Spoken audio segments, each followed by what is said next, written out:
Shalom. Shalom. Shalom. Kita percaya bahwa Allah yang kita sembah Allah yang dahsyat dan luar biasa. Amin. Mari kita pujikan dengan segenap hati kita bahwa persembahan yang terbaik hanya bagi Tuhan Allah kita. Mari kita mengucap syukur terlebih dahulu. Terima kasih Tuhan buat pagi hari ini Bapa. Kalau kami sehat, kami kuat, semua karena kemurahan dan anugerah-Mu yang terus melimpah di dalam kehidupan kami Tuhan. Pagi hari ini Bapa, kami bawa pujian dan syukur kami hanya di hadapan-Mu Tuhan. Kami rindu mempersembahkan yang terbaik hanya bagi Engkau, Allah kami yang kami sembah, Allah yang kami puja Tuhan. Kami ingin membalas segala kebaikan, cinta-Mu, kasih-Mu Tuhan. Melalui pujian dan penyembahan kami pagi hari ini, kayakan setiap kami, urapi setiap kami, penuhi setiap kami dengan hadirat. Kami rindu Tuhan, Kau berhadirat di tengah-tengah kami, beracara di tengah-tengah kami, melawat setiap kami, memulihkan setiap keadaan kami. Pujilah nama-Mu Tuhan, hanya di dalam nama Tuhan Yesus. Berkati pada pagi hari ini.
Kiara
Haleluya. Amin. Tuhan Allah kita luar biasa. Amin. Kita siapkan hati kita untuk menerima firman Tuhan.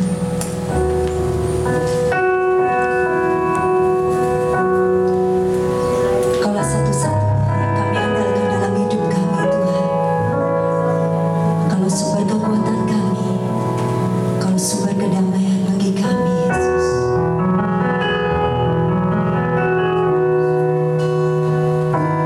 Biarlah segala ucapan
Kami sangat bersyukur kepadamu Bapa Surgawi.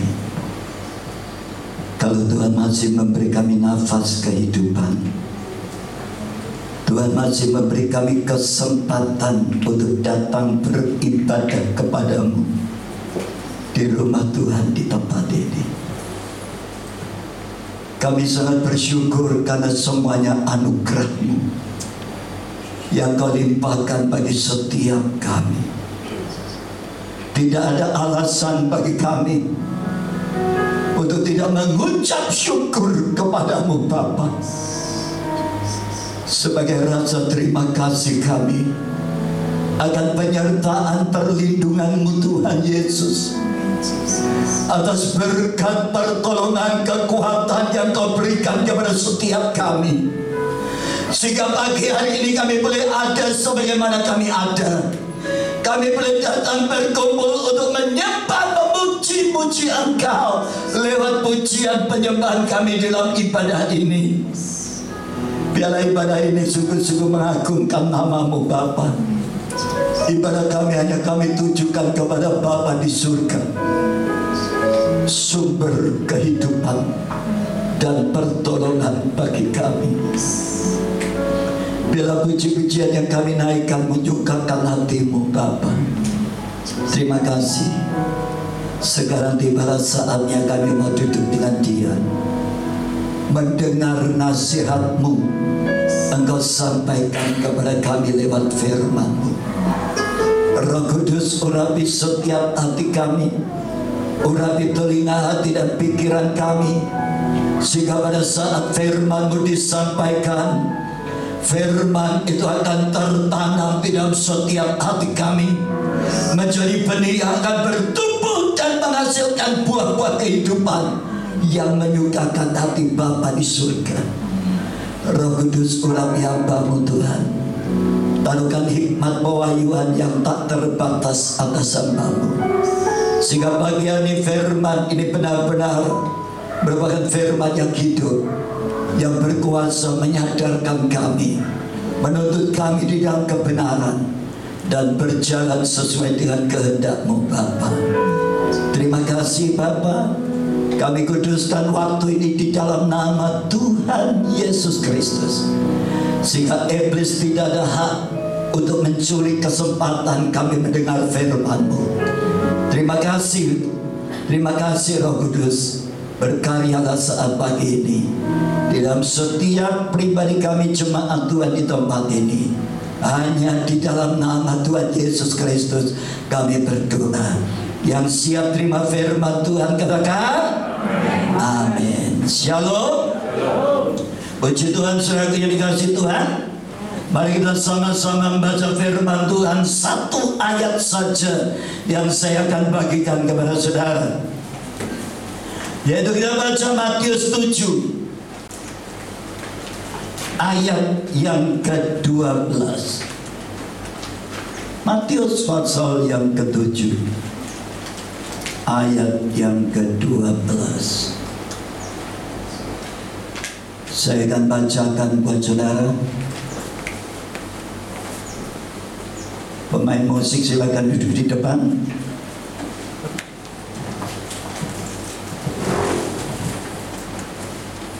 Dikatakan segala sesuatu yang kamu kehendaki supaya orang berbuat kepadamu, berbuatlah demikian juga kepada mereka. Itulah isi seluruh hukum Taurat dan kitab para nabi. Saya ulangi. Dikatakan segala sesuatu yang kamu kehendaki supaya orang berbuat kepadamu, berbuatlah demikian juga kepada mereka. Itulah isi seluruh hukum Taurat dan kitab para nabi. Amin. Saudara, di dalam ayat ini memimpin kita, saudara dan saya, sebagai orang Kristen untuk hidup benar di hadapan Tuhan. Amin. Saudaraku yang dikasih Tuhan, Tuhan rindu saudara dan saya sebagai orang-orang Kristen. Hari-hari ini saudara dan saya memiliki sikap hidup yang benar di hadapan Tuhan. Itulah sebabnya saya percaya, saudaraku, Alkitab ini gak pernah salah. Dia memberitahukan segala sesuatu sebelum orang lain berbuat untuk kita, kita harus lebih dulu berbuat untuk orang lain.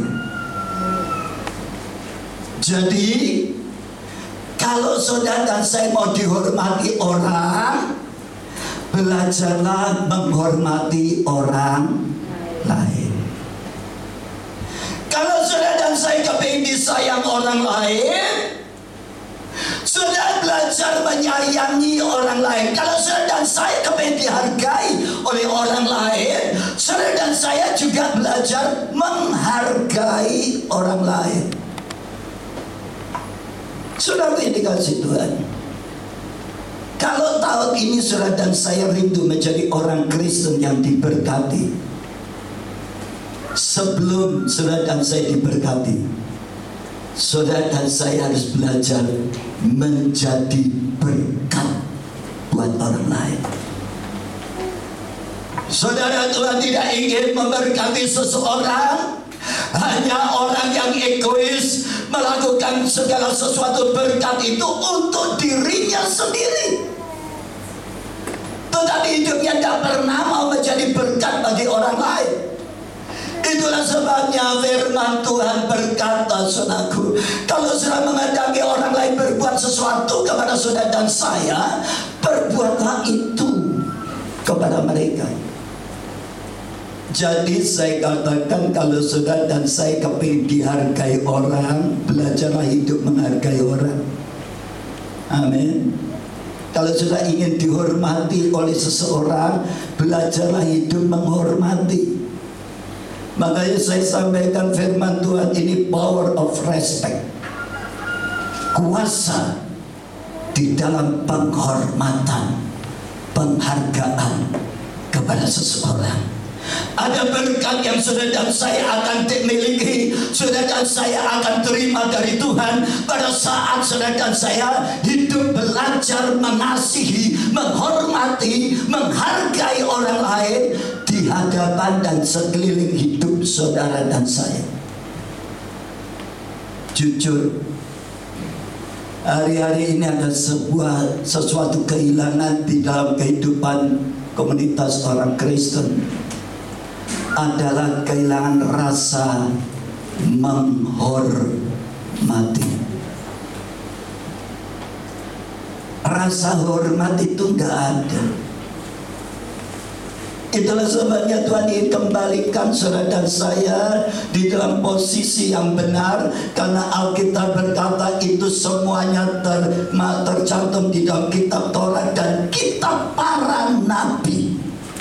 Saudaraku yang dikasih Tuhan, saudaraku, saudara di dalam Kristus saat ini ada beberapa hal yang saudara dan saya perlu pahami, bahwa di dalam hidup ini ada beberapa hal yang perlu saudara hargai dan perlu saudara dan saya hormati sepanjang perjalanan hidup saudara. Saudaraku, hari ini saya akan bagikan kepada saudara, kepada siapa kita harus hormat dan tunduk di dalam perjalanan hidup kita. Yang pertama, saudara dan saya harus belajar menghormati Tuhan di dalam hidup kita. Karena apa? Tidak pujian tadi dikatakan, karena Dialah sumber kehidupan. Dia adalah segala-galanya buat saudara dan saya. Kalau hari ini saudara dan saya diberkati, itu karena Tuhan.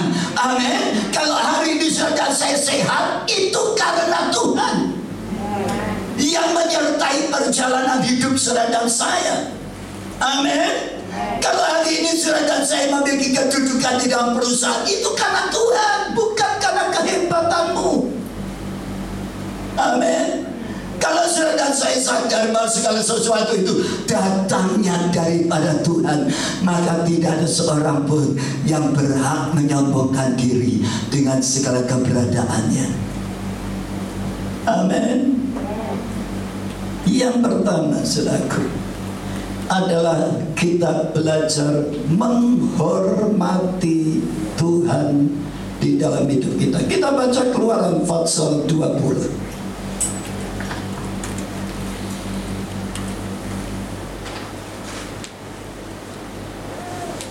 Keluaran 20 ayat 1 sampai dengan ayat yang ke-7.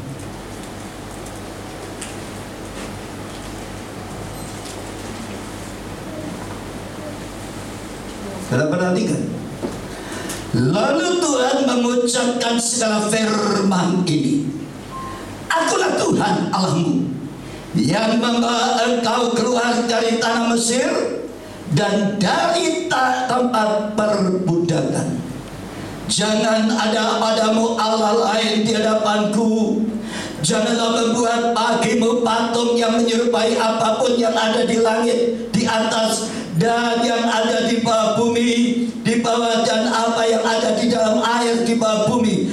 Jangan sujud menyembah kepadanya atau beribadah kepadanya, sebab aku Tuhan Allah adalah Allah yang cemburu, yang membalaskan kesalahan bapa kepada anak-anaknya, kepada keturunan yang ketiga dan keempat, dan orang-orang yang membenci aku. Tetapi aku menunjukkan kasih setia kepada beribu-ribu orang, yaitu mereka yang mengasihi aku dan yang berpegang kepada perintah-perintahku. Dan janganlah menyebut nama Tuhan Allahmu dengan sembarangan, sebab Tuhan akan memandang bersalah orang yang menyebut nama Allah dengan sembarangan. Saudara dikasih Tuhan, yang penting, yang pertama yang saudara dan saya harus hormati di dalam perjalanan hidup saudara dan saya adalah menghormati Tuhan di dalam hidup kita sebagai orang Kristen. Karena apa? Karena dialah yang melindungi, dialah yang menyertai, dialah yang menyertai dan memberkati perjalanan hidupmu. Dan Tuhan ingin saudara dan saya belajar untuk hidup mengasihi Tuhan dan menghormati Dia, dan tidak ada yang lain di dalam hidupmu kecuali Allah yang kita sembah. Amin. Amin.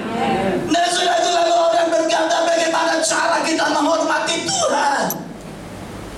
Sekarang di dalam ibadah ini, saudaraku, di dalam kebaktian pada pagi hari ini, saudara percaya Tuhan hadir di tengah-tengah kita? Siapa yang percaya pagi ini Tuhan hadir, Roh Kudus hadir di tengah-tengah kita? Coba katakan amin. Jadi kalau Tuhan saudara percaya hadir di tengah-tengah kita, beribadahlah dengan rasa hormatmu kepada Tuhan. Yang pertama, sikap saudara dan saya pada saat ibadah. Kalau di gereja-gereja lain ada orang beribadah, di saat Tuhan berbicara lewat hambanya, orang jemaat itu tidak memperhatikan Tuhan berbicara. Dia pegang HP, dia balas WA, dia balas chatting pacarnya, sibuk. Nanti setelah dikirim, ditaruh HP-nya, nanti kalau ada balasan diambil lagi dibaca. Saya mau tanya, saudara kalau berbicara sedang mendengar seseorang berbicara, kira-kira saudara konsentrasi gak? Orang yang melihat orang yang berbicara, pada saat saudara dan saya berbicara kepada seseorang, saudara bisa melihat orang itu konsentrasi sungguh-sungguh serius dengar saudara dan saya ngomong atau tidak. Dari mana? Dari matanya. Amin. Dari matanya saudara lihat orang ini dengar omongan saudara atau tidak. Dan pada saat saudara lagi ngomong sama seseorang, lagi serius berbicara kepada seseorang, orang itu tidak konsentrasi, orang itu ketawa-ketawa, saudara kira-kira jengkel nggak? Hah?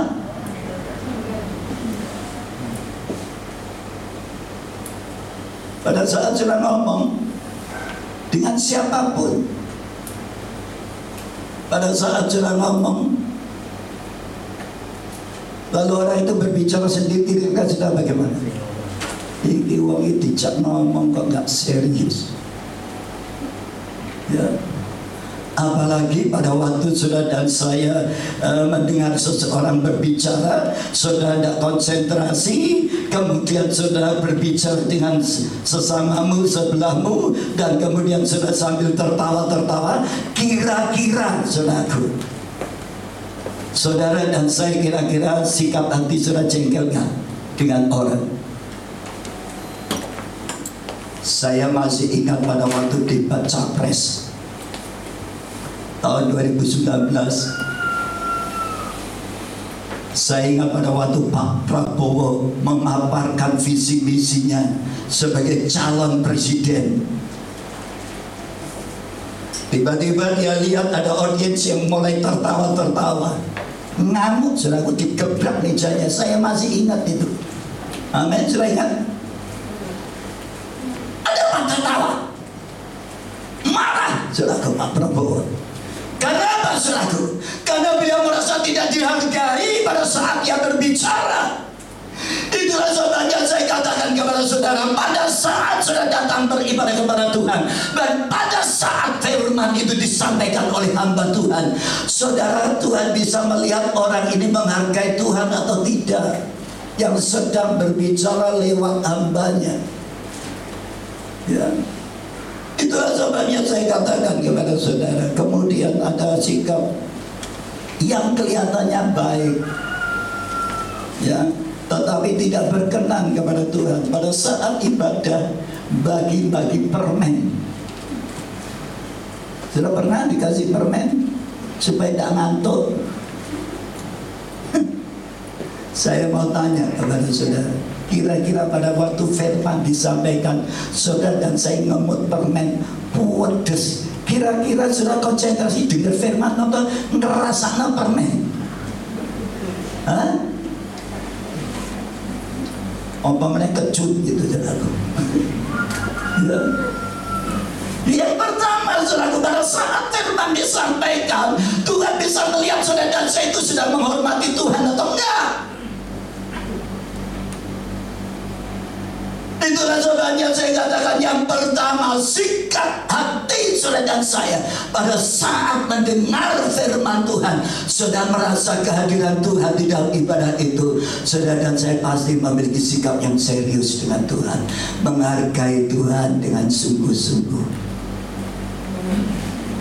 Saya masih ingat ada satu saat ada satu konglomerat diundang Pak Harto ke istana. Yang ngundang ini Bapak Presiden, 35 tahun jadi Presiden Indonesia. Ini konglomerat setiap hari ngobrol sama Pak Harto, hubungannya dekat sekali sama Pak Harto. Tapi pada waktu dia datang ke istana pakai celana pendek, saya tahu dia ditampar dengan seorang ajudan presiden, seorang jenderal. Terjadi sebuah ketegangan pada saat itu. Saya masih ingat. Saya tidak perlu sebutkan konglomeratnya dan saya tidak perlu sebutkan jenderalnya, karena saya masih ingat dalam ingatan saya siapa jenderal yang berani menampar dan menyuruh pulang orang ini sebelum bertemu dengan Pak Harto. Karena apa, saudaraku? Hubungan dekat. It's okay, boleh. Tapi saudara dan saya harus belajar menghargai. Amin. Saudaraku, ada batasan-batasan yang saudara dan saya harus jaga, saudara dan saya harus lindungi, dan saudara harus perhatikan dalam perjalanan hidupmu. Meskipun saudara dan saya dekat dengan seseorang, tetapi rasa penghargaan, rasa hormatmu tidak boleh berkurang. Siapakah dia? Amin. Sikap saudara pada saat saudara beribadah kepada Tuhan Bisa dilihat saudara dan saya menghargai Tuhan atau tidak pada saat engkau dan saya mempersembahkan persembahan. Cara saudara dan saya ngasih persembahan aja kelihatan saudara dan saya itu menghargai Tuhan apa enggak. Bagaimana caranya? Orang yang tidak menghargai Tuhan itu kalau ngasih persembahan diuntel-untel sampai cili, wis duitnya elek diuntel-untel bisa masuk ke kantong persembahan. Saya pernah ceritakan, saya khotbah di Jombang. Satu saat setelah selesai khotbah, saudaraku, saya kan diundang untuk ngasih salam jemaat di depan begitu. Kemudian selesai, saya mau naik mobil, ada taji-taji ngomong begini, waduh, bener Pak Hendra khotbahnya. Di sini dulu jemaat kadang-kadang tidak menghormati kalau ngasih persembahan. Oh ya taji, iya. Saya ini bagian ngitung kolektor. Kadang-kadang gregetan Pak. Duitnya cili diuntel-untel bisa, welek bisa. Saya kebangetan 2 minggu yang lalu Pak. Kita ini berdua lagi ngitung kolektor. Jadi kantong kolektor ditumplek-plek, dihitung. Kamu bagian kantong coklat, saya bagian kantong hitam gitu. Kalau di sini kan Pak Esko zaman Bu Indrawati. Pada saat dihitung-hitung, yang satu dia ngomong, loh ini apa sih kebangetan jemaat, nyai persembahan botol di, ya. Jadi duit disikat dari loro, disuat jadi loro. Saudaraku, maaf ya, bukan karena jumlahnya. Uang 2.000 disuat dari loro, sing satu dilebokno kantong kelinci coklat, sing satu dilebokno kantong ireng. Lalu si kantong coklat ngomong kayak gini, ya apa sih? Jemaatnya itu tunggal separuh ini loh. Sing sebagian sing kantong hitam dia, lah ini cik gandengane, loh gandengane loh. Inilah kebangetan toh. Ayo, menurut saudara pantas dah? Hah?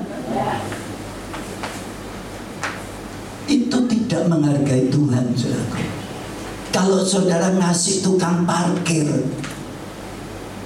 saudara tahu duitnya apa menenek uang telur lemak yang berkasih disalat. Amin. Saya makanya sedia uang baru. Ya, di mobil itu selalu ada ribuan 2 ribuan baru grace saudaraku. Ya, kemarin saya tukar waktu hari raya di sana loh. Tugu Pahlawan saudaraku. Kena cas 20%. Tujuannya saya kalau ngasih tukang parkir itu duitnya baru. Saya ngasih orang-orang di pinggir jalan yang ngatur lalu lintas itu, kita belajar ngasih uang baru. Ya. Kenapa? Kita belajar menghargai orang, menghormati orang. Amin. Nah saudaraku, apalagi ini Tuhan yang sumber segala berkat, sumber segala kehidupan buat saudara dan saya, yang selalu memberikan yang terbaik buat saudara dan saya. Itu yang saudara dan saya pantas hargai di dalam hidup ini. Saudara dan saya pantas hormati. Saudaraku, karena apa? Orang yang menghormati Tuhan, hidupnya dihormati dan selalu diberkati oleh Tuhan. Amin. Yang kedua, saudaraku, yang perlu kita hormati di dalam perjalanan hidup kita, saudaraku. Satuan saya akan sampaikan, ada satu keluarga yang hidupnya tidak menghormati Tuhan, padahal adalah keluarga hamba Tuhan. Tapi hidup keluarga ini tidak sama sekali menghormati Tuhan, yaitu keluarga Imam Eli. Ya, kenapa dikatakan oleh firman Tuhan bahwa mereka tidak menghormati? Karena dia punya anak 2, Hofni dan Pinehas. Saudaraku, apa yang dilakukan oleh Hofni Pinehas, saudaraku, yaitu dia mengambil korban persembahan daripada umat Israel. Segala sesuatu yang baik, hati semua yang enak-enak diambil lebih dulu, yang gak baik baru ditaruh di mezbah korban bakaran dan dipersembahkan kepada Tuhan. Apa hari ini? Tuhan melihat tindakan kedua anak Imam Eli, dan Imam Eli tidak mengingatkan kepada mereka atau menegur mereka atau memarahi mereka. Akhirnya Tuhan membinasakan keluarga Imam Eli. Makanya yuk jadi anak-anak Tuhan, saudara belajar mendidik anak-anak untuk hidup menghormati Tuhan. Saudara yang dikasihi Tuhan, jangan saudara berikan sisa-sisa yang tidak baik dari hidupmu. Sing pinter-pinter direncanakan jadi dokter, sing pinter-pinter dijadikan pengusaha-pengusaha yang berhasil, tapi sing IQ-nya rendah dijadikan besok kamu sekolah Alkitab saja ya.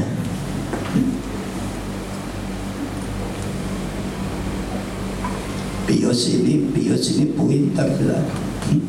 Kumlot. Nanti tahun 7 ujian sidang. Ya. Saya berkata, Pius, kamu jadi hamba Tuhan. Saya berkata kepada saudara, yuk dari hidupmu saudara persembahkan segala sesuatu yang terbaik dari hidupmu untuk Tuhan. Maka Tuhan akan menghargai apa yang engkau persembahkan, yang terbaik dari hidup saudara dan saya. Amin.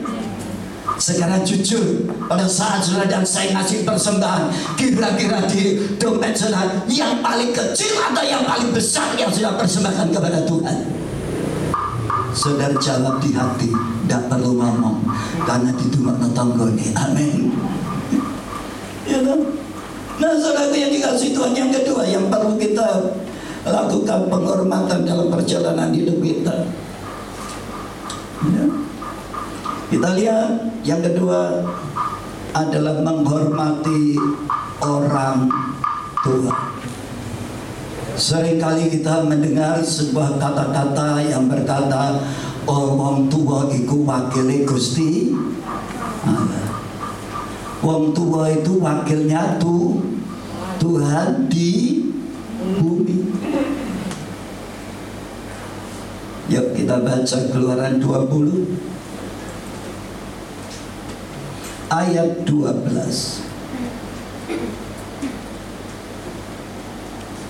Hormatilah ayahmu dan ibumu supaya lanjut umurmu di tanah yang diberikan Tuhan Allahmu kepadamu.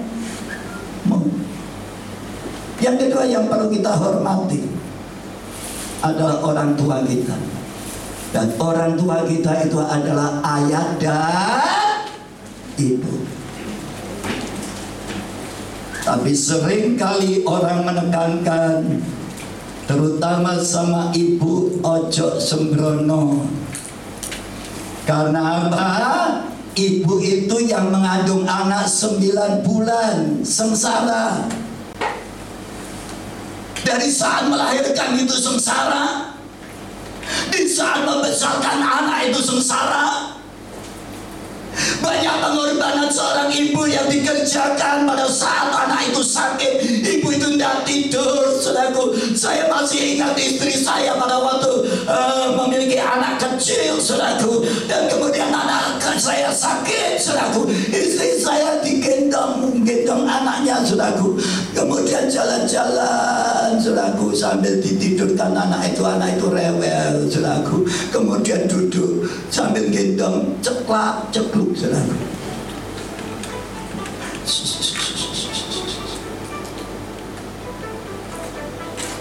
Saya berkata kepada saudara, pengorbanan seorang tua tidak bisa dibalas dengan harta apapun atas seorang anak. Bahkan ada istilah, seorang ibu bisa menghidupi 10 anak, Tetapi 10 anak tidak bisa menghidupi seorang ibu. Kita jujur aja ya. Kalau orang tua itu sakit, siapa yang mau merawat? Yang mau merawat adalah anak yang benar-benar punya hati yang berbakti kepada orang tua. Ditimbal, apalagi digilir. Mama nontonnya sebulan ya, nontonnya sebulan ya wes, lumayan saya nanti pagi. Ya. Tapi kadang-kadang ditolak, waduh aku repot ya, aku harus nunggu nih, aku ini harus ngerawat, waduh. Saya berkata kepada saudara hari-hari ini, anak sudah mulai banyak dalam rumah tangga kehilangan rasa hormat terhadap orang tua. Amin. Apalagi anak yang kalau sudah merasa bisa hidup sendiri, bisa ada penghasilan sendiri, apalagi ada seorang anak yang merasa bisa membiayai orang tua, seringkali rasa hormatnya terhadap orang tua itu gak ada. Mentang-mentang dia memenuhi kebutuhan rumah tangga keluarga mamanya. Saudaraku, apa yang menjadi keperluan mamanya ke orang tuanya, dia bisa mencukupi dengan harta. Biasanya rasa hormat kepada orang tua itu gak ada. Cuma di sini gak ada. Di sini anak-anak selalu hormat terhadap orang tua, kecuali orang tua sudah meninggal. Ya. Coba saya mau tanya, siapa di sini yang sudah tidak punya orang tua? Sudah, dan saya sudah tidak punya orang tua ya. Saya juga tidak punya. Saya sebatang kara. Anak yatim piatu. Di sini banyak anak yatim piatu ternyata. Haleluya. Tapi saudara yang dan kita yang ada di sini yang masih punya orang tua, coba angkat tangan. Bersyukur engkau masih punya orang tua. Berarti engkau diberi kesempatan oleh Tuhan untuk belajar menghormati orang tuamu, mengasihi mereka, dan benar-benar menghargai mereka. Alkitab berkata di dalam kitab Efesus pasal yang ke-6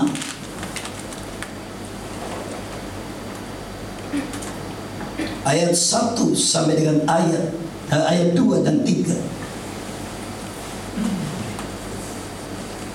Hormatilah ayahmu dan ibumu.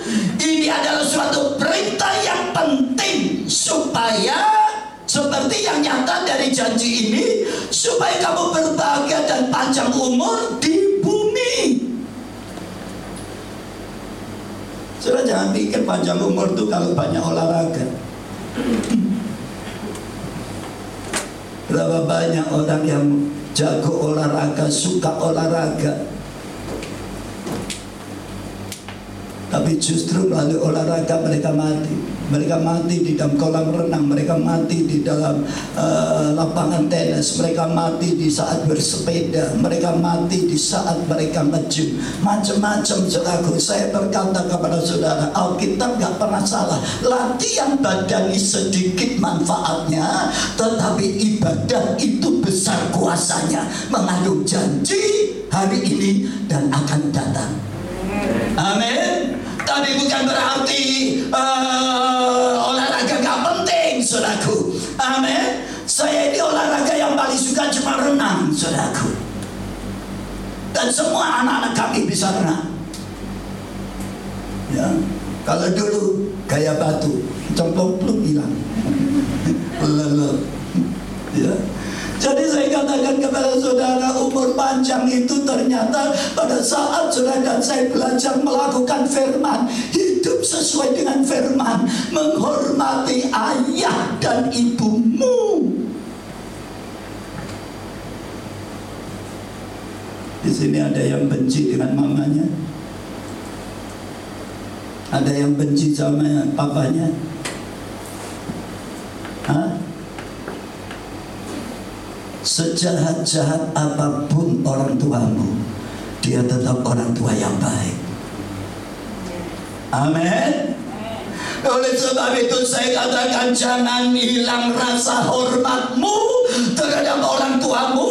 Karena apa? Kalau hari ini sedang saya ada sampai hari ini, itu bagian besar daripada perjuangan orang tuamu yang tidak boleh kamu lupakan.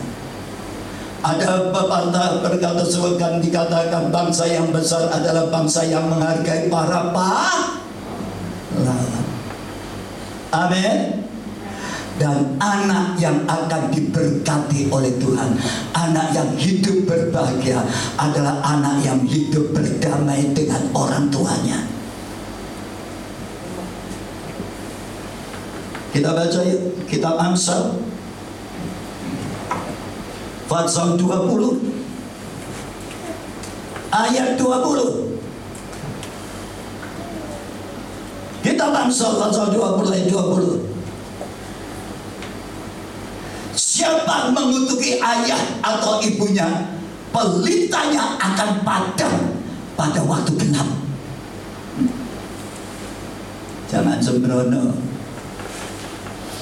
Pada waktu saya dengar khotbahnya Daud Tony, anak ngutuk orang tua itu ndak iso, tapi nek wong tua ngutuk anak itu mati. Hati-hati. Orang tua di tempat ini sejengkel-jengkelnya, sesakit-sakit hatimu, semarah-marahnya engkau, jangan keluar perkataan kutuk yang tidak baik terhadap anakmu. Karena ini bisa terjadi kalau seorang ayah, seorang ibu keluar kata-kata kutuk, itu akan terjadi. Saya pernah KKR di Bandung. Setelah altar call, banyak mereka yang maju, kemudian diserahkan kepada asyur untuk mendoakan. Satu saat ada seorang wanita dilayani, nangis, berbicara tentang kelepasan kutuk. Lalu pada saat itu asyurnya mengundang saya, dan kemudian saya tanya, ada apa? Ibu ini merasa hidupnya sudah tidak ada artinya, hancur hidupnya. Karena apa? Karena dia hidup lepas dari pria satu, masuk dalam pelukan pria lain. Pria lain lepas ke pria lain. Hidupnya terus begitu. Pada saat itu ditelusuri dari mana penyebabnya anak ini, perempuan ini selalu dalam keadaan seperti ini. Maaf kata, hidupnya hampir kayak pelacur. Ternyata pada saat anak ini remaja, sudah kelihatan nakalnya, saudara. Sampai satu saat mamanya jengkel lihat anak ini sulit dinasihati. Makanya satu hari dia keluar kata-kata terhadap anaknya. Kamu nih seperti ini terus, besok jadi loan. Bukan elun, laundry, money laundry. Tidak tahu. Sampai satu saat mamanya meninggal, dia nangis-nangis. Dan sejak saat itu hidupnya terjadi perubahan. Dia selalu gagal membina hubungan dengan seseorang. Dan selalu dalam setiap hubungan selalu diwarnai dengan perzinahan. Akhirnya dia berkata, tolong doakan saya kepingin lepas dari kutuk ini. Saya lihat memang di dalam wanita ini rohnya sangat berbeda sekali, saudara. Dia terikat dengan roh perzinahan yang begitu kuat. Dari mana roh perzinahan ini ada? Datang dari perkataan ucapan yang keluar dari mulut mamahnya pada saat mamanya jengkel melihat anaknya ini sulit dinasihati, pulang itu sudah dalam keadaan mabuk, keluar masuk diskotik. Waduh, saudaraku, itulah sebabnya saya berkata kepada saudara, ingat baik-baik, jangan kehilangan rasa hormatmu terhadap orang tua, karena itu merupakan sebuah perintah yang penting. Kita sebagai anak-anak Tuhan, kita harus belajar menghormati orang tua, menghargai, jangan menyakiti orang tuamu, jangan menghina dan merendahkan orang tuamu. Amin. Saudaraku ini kasih Tuhan, kita baca satu ayat lagi.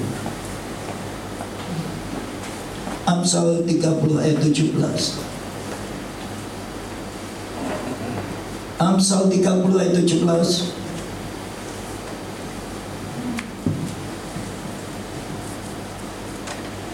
Coba lihat. Mata yang mengolok-olok ayah dengan baik-baik dan enggan mendengarkan ibu akan dipatuk gagak lembah dan dimakan anak Raja Wali.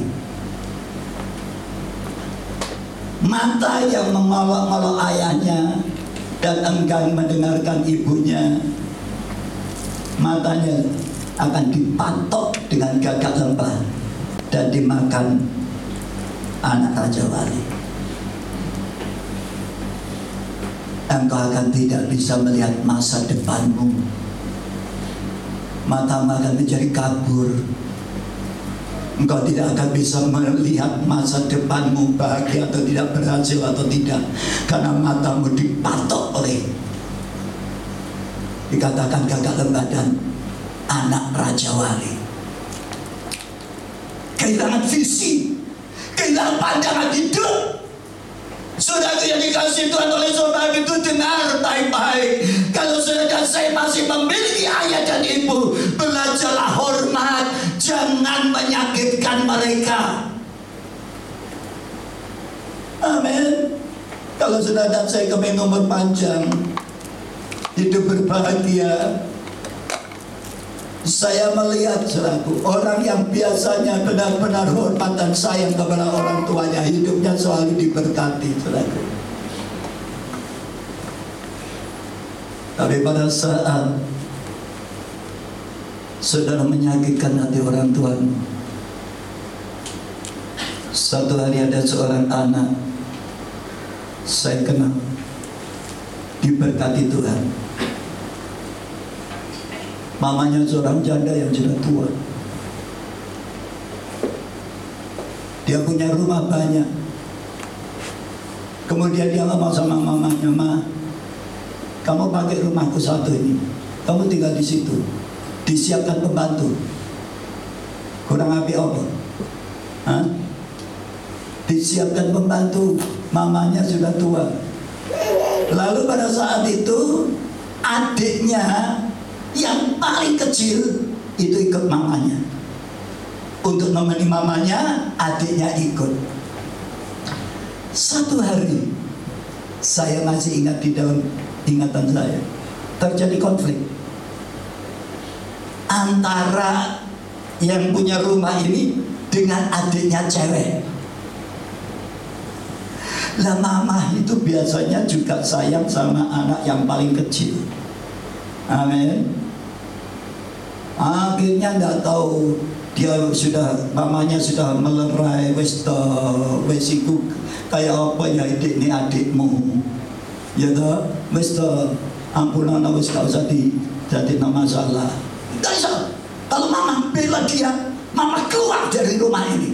Loh, saya diceritani kaget, saudara. Akhirnya mamanya sama adiknya diusir keluar dari rumah itu. Tinggallah di keluarga salah satu anak yang lain. Saudara tahu, ini saya ngomong di dalam nama Tuhan Yesus dan tidak ada kebohongan, saudara. Sejak saat itu Keluarga ini berantakan, pekerjaannya bangkrut. Hari ini rumahnya semuanya terjual. Habis. Kekayaan yang bertahun-tahun dia kumpulkan dengan jerih lelah, habis dihabiskan anaknya. Saudara, kadang-kadang anak tidak diberi karunia Tuhan untuk mengelola harta orang tuanya. Tapi kadang-kadang ada anak yang bisa membuat berkembangnya kekayaan orang tua, tetapi ada anak yang bisa menghabiskan kekayaan orang tuanya. Dan sudah tahu, ini salah satu anaknya yang bikin habis semua keluar harta kekayaan ayahnya. Dan saya lihat, saudara, keluarga ini hidupnya terlunta-lunta, anak cucunya terlunta-lunta, saudaraku. Saya berkata kepada saudara hari-hari ini, hati-hati, jaga sikap hatimu terhadap orang tuamu. Jangan ada permusuhan dengan orang tuamu. Belajar engkau mengasihi mereka dalam nama Tuhan Yesus. Amin. Karena apa dikatakan, mata yang mengolok-olok ayahnya dan enggan mendengarkan nasihat ibunya akan dipatok dengan gagak lemah dan dimakan anak Raja Wali. Saudara, saya akan merasa kehilangan masa depanmu. Pandangan masa depanmu akan menjadi kabur, dan saudara dan saya akan kehilangan janji-janji Tuhan di dalam hidupmu. Yang ketiga, yang perlu saudara dan saya hormati hari ini, yang ketiga adalah pasangan hidupmu, baik itu suami atau istrimu. Saudara, Tuhan ingin saudara dan saya belajar yuk menghormati pasangan hidup saudara dan saya. Yang pertama, saudara menghormati Tuhan. Yang kemudian saudara menghormati orang tua. Yang ketiga, saudara menghormati pasangan hidupmu. Suami belajar menghormati istri, istri harus belajar menghormati suamimu. Meskipun engkau istri-istri penghasilanmu lebih besar daripada suamimu, tapi belajar yuk hargai suamimu. Bagaimanapun juga dia yang punya otoritas yang Tuhan percaya di dalam sebuah keluarga. Kelemahan para wanita, khususnya wanita karier, adalah kehilangan rasa hormat terhadap suami. Tapi tidak semua. Ya. Makanya Tuhan rindu saudaraku dan saya semuanya kita belajar yuk. Selagi suami masih hidup, selagi istri masih hidup, bagaimanapun keberadaan mereka, belajar taruh tetap rasa hormatmu. Suami adalah kepala rumah tangga yang perlu saudara dan saya hormati. Sarah kalau memanggil Abraham, bukan Bram, tapi Tuanku. Amin. Karena apa? Sarah menaruh rasa hormat benar-benar terhadap Abraham.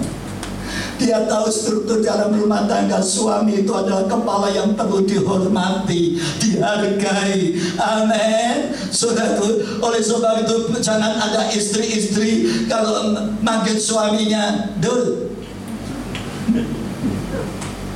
dijambal aja, nyok. Haleluya Tuhan. Kalau kita lihat itu, ya kadang-kadang saya sungkan sendiri. Ada suami istri, kalau istrinya ngomong di depan suaminya ada saya, itu sama sekali tidak menghargai suaminya. Saya sampai berpikir begini, iki nek tadi bojoku mulai gegeran. Karena kalau di depan suaminya dia tuh muji-muji saya. Aku gak bisa menjadi bojo kayak Pak Hendra. Lu mendinti bojone digandeng.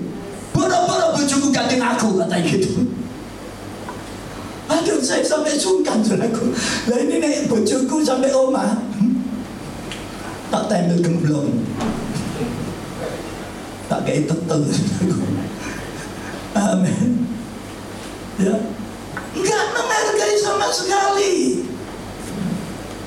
Ya, padahal di depan saya, di depan suaminya, saya takut kalau suaminya cemburu, mikir, saudaraku. Tapi itu dia lakukan berkali-kali. Ada saja yang seolah-olah dia meremehkan suaminya di hadapan saya, saudaraku. Saya berkata kepada saudara, yuk, dalam keadaan situasi yang terpuruk sekalipun suamimu, dalam keadaan susah sekalipun suamimu, belajarlah engkau hormat dan tetap menghargai otoritas suami yang ditempatkan Tuhan sebagai kepala di dalam rumah tangga. Yang amin cuma satu. Amin. Kadang-kadang suami merasa kayak ditandai sopir dengan istrinya. Kadang-kadang saya ngomong sama istri saya, Ma, aku tadi sopirmu ini wis 48 loh. Saya menikah dengan istri saya itu 48 tahun, saudaraku.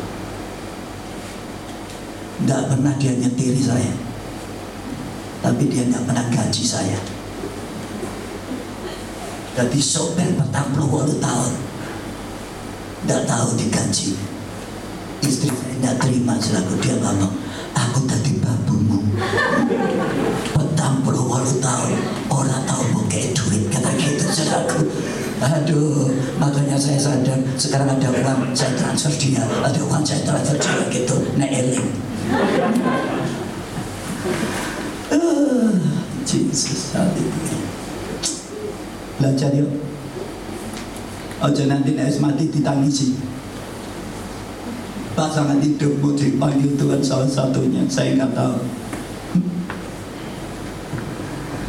Kadang-kadang saya guyonan sama istri saya, kira-kira kalau saya mati duluan, ya apa kabar? Aku cuma pesan satu, nek aku mati, ojo ceven maneh, ojo kawin maneh ya. Kowe nek kawin maneh bengi tak itik-itik sampai mati kowe. Istri saya ngomong begini, iya nek aku, nek gue mati sik, gue pesen gitu, nek aku sih mati sik, kira-kira ya apa? Saya ngomong, Swema, ndak akan naik merit lagi. Istri saya enteng ngomong, model mulai, kata gitu. Amin. Yuk kita belajar sehidup semati. Alkitab berkata, saudaraku, kecuali maut yang memisahkan kita. Belajarlah tetap mencintai suamimu dan istrimu. Hormati dia. Karena apa? Suami yang menghormati istrinya. Kita baca yuk satu ayat. 1 Petrus pasal 3 ayat 7. 1 Petrus pasal 3 ayat 7.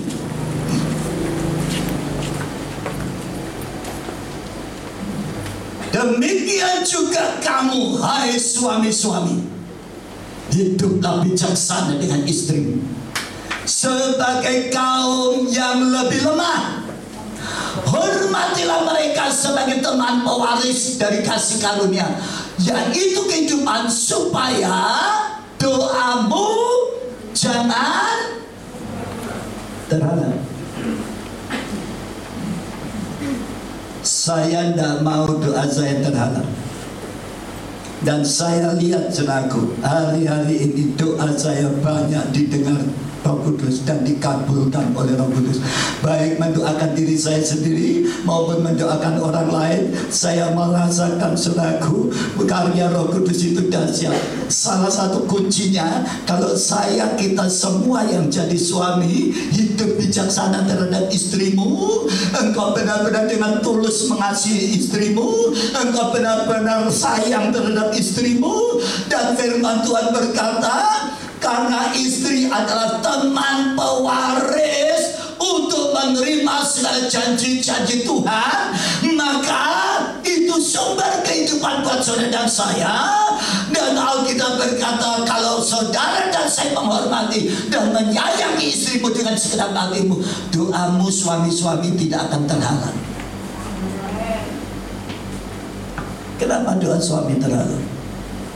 Salah satunya, engkau tidak mengasihi istrimu dengan segenap hatimu. Engkau tidak pernah merasa menghormati istrimu. Mungkin istrimu hanya wanita biasa, bukan yang punya titel. Mungkin istrimu adalah orang biasa, bukan keturunan darah biru, tapi darahnya merah. Amin. Tapi bagaimanapun saudara berkata, saya katakan, meskipun saudara berkata istriku dari desa yang kecil, gak masalah saudaraku. Karena apa? Dia adalah teman pewaris yang Tuhan berikan kepada saudara dan saya. Amin. Istri saya seringkali ngomong begini, kamu dulu nek tak lihat begitu sayang be aku. Nek aku sudah tua kayak gini, coba siap-siap no yo. Saya katakan, ma, tidak bakal tak siap-siap no. Wes kadung teh akeh, katakan itu saudaraku.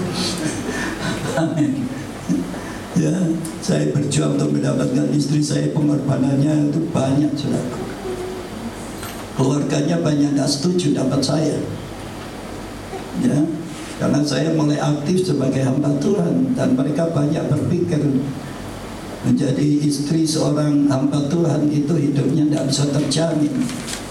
Tapi saya bersyukur saudaraku, Tuhan mulai celikan mereka satu-satu. Ya, justru mereka saat-saat ini sangat membutuhkan uluran tangan kami. Dan ternyata saya ngomong jujur saudaraku, kami lebih diberkati daripada yang lain. Justru mereka banyak perlu dukungan dan bantuan kami. Saya sakit hati kalau dulu ya. Saya kalau ingat gitu ya, dulu sakit hati saudaraku. Di tengah ya, bolak-balik zaman. Tapi sekarang saya sudah bertobat dan saya berkata, ma, siapapun keluargamu, banyak yang butuh, kamu bantu. Saudara yang dikasih Tuhan, saya berkata kepada saudara, yuk, selagi kau masih diberi kesempatan hidup bersama dengan pasangan hidupmu, pelihara hubunganmu dengan baik. Yang keempat, yang perlu saudara dan saya hormati adalah menghormati seorang pemimpin di dalam hidupmu.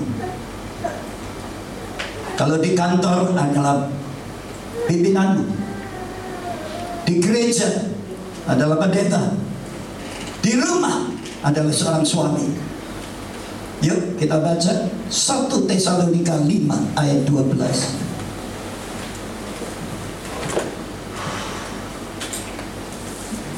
Masih ada satu poin. 1 Tesalonika pasal 5 ayat 12. Kami minta kepadamu saudara-saudara, supaya kamu menghormati mereka yang bekerja keras di antara kamu, yang memimpin kamu dalam Tuhan dan yang menegur kamu. Kami minta kepadamu saudara-saudara, supaya kamu menghormati mereka yang bekerja keras di antara kamu, yang memimpin kamu dalam Tuhan dan yang menegur kamu. Tapi sayangnya saudaraku, banyak orang Kristen saudaraku, kalau ditegur gak bisa. Dijak ngomong baik-baik double, ditegur ngamuk. Amin. Saya kadang-kadang berpikir saudaraku, banyaknya gereja itu baik saudaraku, Tapi banyaknya gereja akan membuat banyak orang Kristen rapuh di dalam iman. Ditegur sidik, dilokno sidik, wis minggat. Betul? Dan yang biasanya yang ditegur diingatkan ini levelnya sudah hamba Tuhan loh. Padahal firman Tuhan berkata, kami minta kepadamu saudara, supaya kamu menghormati mereka yang bekerja keras di antara kamu, yang memimpin kamu dalam Tuhan, dan yang menegur kamu. Yang memimpin, seorang pendeta memimpin jemaat di dalam kebenaran firman Tuhan, lewat firman Tuhan yang disampaikan. Dan saya berkata kepada saudara, saya bukan mengagungkan diri saya sendiri, saudaraku. Selain saya melayani saudara dengan apa yang Tuhan percayakan kepadamu, saya berkata setiap hari saya berdoa untuk sidang jemaat, dan saya sebut nama saudara satu-satu dalam nama Tuhan Yesus. Saudara jangan berpikir saya cuma khotbah aja. Tapi sebelum sudah dan saya sudah bangun nangis di hadapan Tuhan. Saya minta semua jemaat JKI Family Blessing, engkau siapapun saudara yang ada di tempat ini, saya sebut namamu. Dan saya minta perlindungan penyertaan Tuhan dalam hidupmu dan berkat Tuhan di dalam hidupmu. Dalam nama Tuhan Yesus saya ngomong. Tapi saya berkata kepada saudara, hari-hari ini banyak orang Kristen gak bisa dengar teguran, gak bisa dengar pimpinan yang mengarahkan kepada kebenaran, saudaraku. Firman Tuhan berkata, menghormati mereka yang bekerja keras, yang memimpin kamu dalam Tuhan, dan yang menegur kamu. Saudara yang dikasih Tuhan, sudah ingat akan pengalaman Miriam dan Harun pada saat mereka tidak menghormati Musa, pada saat Musa menikah dan mengambil perempuan Kus. Apa yang mereka katakan? Apakah Tuhan hanya bekerja berfirman lewat Musa? Bukankah Tuhan juga bisa berfirman kepada kami? Dan di saat itu Miriam tidak lagi menghormati Musa sebagai seorang pemimpin. Apa yang terjadi, saudaraku? Begitu mereka keluar dari rumah Tuhan, mereka kena kusta. Tuhan berfirman, ampuni Musa, mereka yang memberontak kepadamu. Dan pada saat Musa memberikan pengampunan untuk Miriam dan Harun, mereka sembuh. Saya mau belajar sebagai Musa kepada orang-orang. Saya tidak boleh memiliki sebab luka hati kebencian, tetapi saya harus mengeluarkan dari mulut saya berkat untuk mereka. Saudara yang dikasih Tuhan, oleh sebab itu saya berkata kepada saudara, dengar, saudara jangan merasa meremehkan hal yang kecil ini. Engkau berontak terhadap pimpinanmu, engkau ngata-ngatain pimpinanmu di perusahaan, dimanapun engkau ngata-ngatain mereka. Ingat saudaraku, Tuhan catat itu. Sebab apa Tuhan ingin supaya saudara dan saya sebagai seorang yang dipimpin hari ini belajar menghormati orang yang saudara yang telah memimpin kita, dan menghormati juga orang yang kita pimpin yang ada di bawah kita. Oh saudaraku, kita menghormati orang yang di atas kita, yang lebih kaya daripada kita, yang lebih hebat dari kita, itu gampang. Tapi ketisakah kita sebagai orang Kristen hari ini, saudara dan saya tetap menghormati orang yang levelnya di bawah saudara. Mereka buruh kita, saudaraku yang dikasih Tuhan, yuk belajar yuk. Kedudukan yang saudara dan saya terima hari ini, itu amanah, itu kepercayaan Tuhan. Jangan kita salah gunakan untuk kesombongan diri kita sendiri. Amin. Yang perlu saudara dan saya hargai adalah orang yang juga yang ada di bawah kita. Siapakah dia? Yang terakhir, saudara. Tuhan ingin supaya saudara dan saya menghargai sesama kita. Kita baca Lukas 7 ayat 2.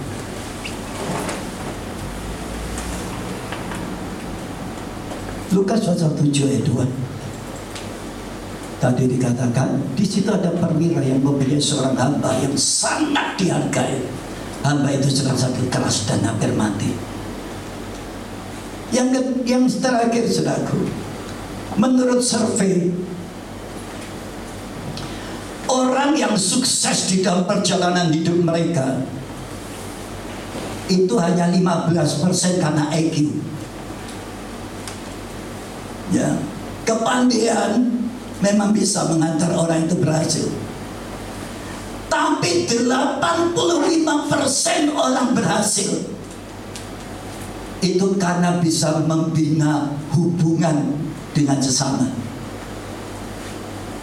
Setelah kalian menjadi orang berhasil, bina hubungan baik.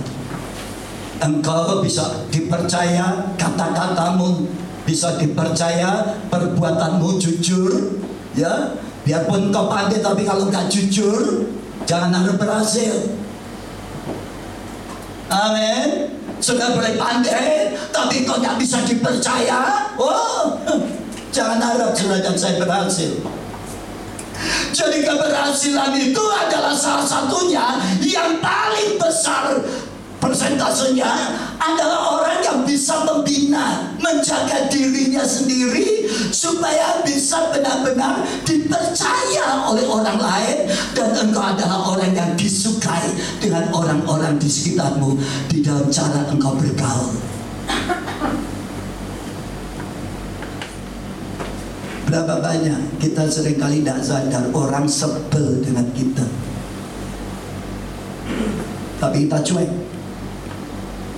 Berapa banyak orang muak sebenarnya terhadap kita, padahal kita merasa biasa-biasa saja. Yuk, pagi hari saya ingin beritahukan kepada saudara, hidup orang Kristen yang benar adalah hidup orang Kristen yang bisa menghargai orang lain dan menghormati orang lain di dalam perjalanan hidupmu. Tuhan memberkati.